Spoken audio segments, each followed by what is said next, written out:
नमस्कार शेतकरी बंधवांनो, स्वागत आहे तुमचं आपल्या चॅनलवर. शेतकरी मित्रांनो, कापूस असो, सोयाबीन असो, ऊस असो वा डाळिंब हे पिके घ्यायला आपली काही हरकत नाही. पण ही पिके वर्ष 6 महिने शेतात उभी राहतात. खतांचा खर्च, पाण्याचा खर्च आणि मजुरी तर सुरूच असते. पण खिशात पैसे यायला थेट 6 महिने ते वर्षभर थांबावं लागतं. म्हणजेच काय, तर दर महिन्याला घरखर्च चालवण्यासाठी किंवा शेतीचा रोजचा खर्च भागवण्यासाठी शेतकऱ्याच्या हातात रनिंग पैसा नसतो. पण समजा मी तुम्हाला म्हटलं की अशा काही पिके आहेत जी फक्त 30 ते 45 दिवसात तुमच्या हातामध्ये रोकड पैसा आणून देऊ शकतात. हो, तुम्ही अगदी बरोबर ऐकलं. फक्त 1 ते दीड महिन्यात शेत रिकामं आणि बँक खातं फुललं.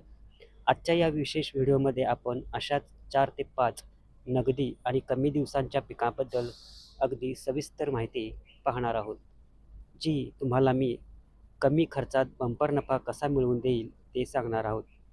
तेव्हा व्हिडिओ खूप महत्त्वाचा आहे, त्यामुळे तो शेवटपर्यंत नक्की बघा. त्यातील पहिले पीक आहे कोथिंबीर लागवड. शेतकरी मित्रांनो, आपल्या या यादीतलं पहिलं आणि हुकमी असं पीक आहे कोथिंबीर. भारतीय स्वयंपाकघरात अशी एकही भाजी किंवा बेत नसेल जो कोथिंबिरीशिवाय पूर्ण होतो. त्यामुळे बाजारात त्याला 12 महिने मागणी असते. कोथिंबिरीचं सर्वात मोठं वैशिष्ट्य म्हणजे केवळ 35 ते 40 दिवसात हे पीक काढणीला येतं. जर तुम्ही उन्हाळ्याच्या तोंडावर किंवा पावसाळ्याच्या सुरुवातीला योग्य नियोजन करून कोथिंबीर लावली तर कधीकधी एका गुंठ्याला किंवा एका एकराला लाखो रुपयांचा भाव मिळतो. कमी पाण्यात आणि अगदी कमी मजुरीत येणारं हे एक उत्तम नगदी पीक आहे. दुसरं पीक आहे मेथी आणि शेपू, ज्याला आपण शेतकऱ्याचा रोजचा ATM म्हणू शकतो. ते म्हणजे मेथी आणि शेपू. फक्त 30 दिवसात आणि जे आहे ते एका महिन्यामध्ये हे पीक उपटणीला येतं.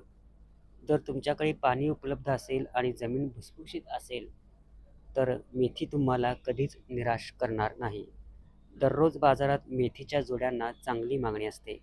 घरच्या घरी कमीत कमी खतांचा वापर करून अगदी सेंद्रिय पद्धतीने सुद्धा तुम्ही हे पीक घेऊ शकता आणि दरमहा एक ठराविक उत्पन्न सुरू ठेवू शकता. आपलं तिसरं पीक आहे मुळा. अनेक शेतकरी या पिकाकडे दुर्लक्ष करतात. पण मुळा हे अतिशय कमी दिवसात गतीने वाढणारं पीक आहे. साधारण 40 ते 45 दिवसात मुळा बाजारात विक्रीसाठी तयार होतो. मुळ्याची लागवड तुम्ही इतर मुख्य पिकांमध्ये आंतरपीक म्हणून सुद्धा करू शकता.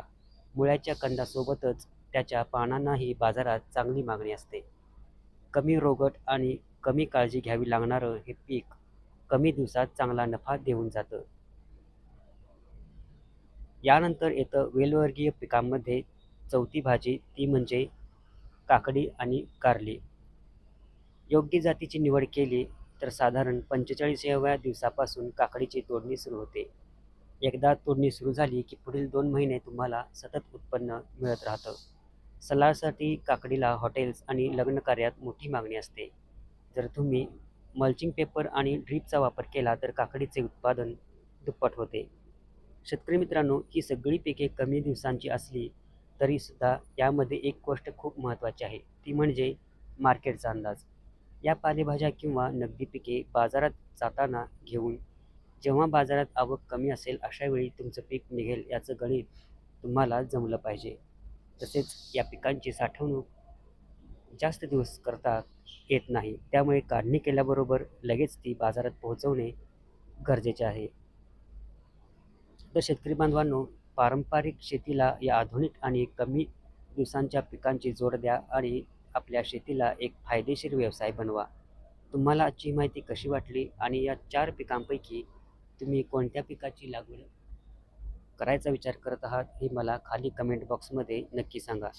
व्हिडिओ आवडला असेल तर व्हिडिओला इतर शेतकरी मित्रांसोबत व्हॉट्सॲपवर शेअर करा आणि हो, आपल्या चॅनलला सबस्क्राईब करायला विसरू नका, कारण इथे तुम्हाला मिळते शेतीची खरी आणि अचूक माहिती.